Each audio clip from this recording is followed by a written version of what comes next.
In today's video, I'm going to teach you how to set up an approval process in Zoho CRM using Chrome, which is an essential tool for streamlining your workflow and ensuring consistent, efficient processes.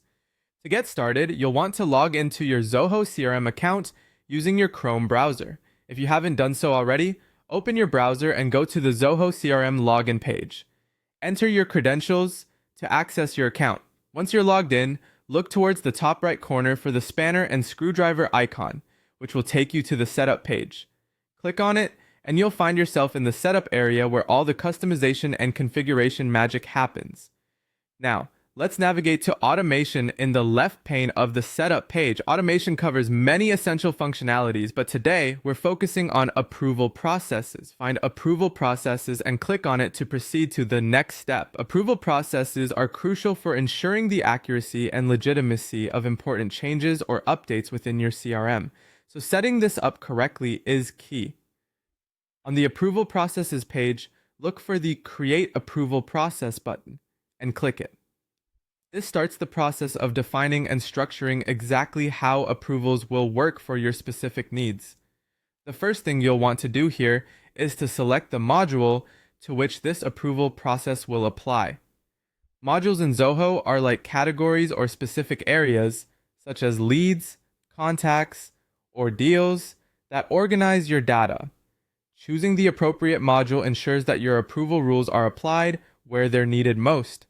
After selecting your module, you'll need to define the entry criteria. These are the conditions that determine which records need to go through your approval process. For example, you might want all deals valued over a certain amount to require approval. Clearly defining these criteria ensures that only the necessary records are submitted for approval, keeping your process efficient. Next comes setting your approvers. Decide who will have the authority to approve or reject submissions within this process. This could be a single individual or multiple layers of approval, depending on your business structure and need for oversight. You'll also want to specify what actions should occur once an approval decision is made. Consider what happens if a record is approved versus rejected.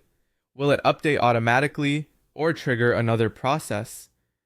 Being specific here will help in maintaining clarity and efficiency. Once you've finalized these details, it's time to pull it all together. Make sure to review everything, and when you're satisfied with the setup, click the Save button to capture your process. Finally, remember to activate your approval workflow.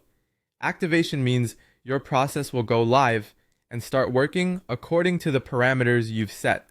By establishing a robust approval process in Zoho CRM, you're one step closer to a more streamlined, organized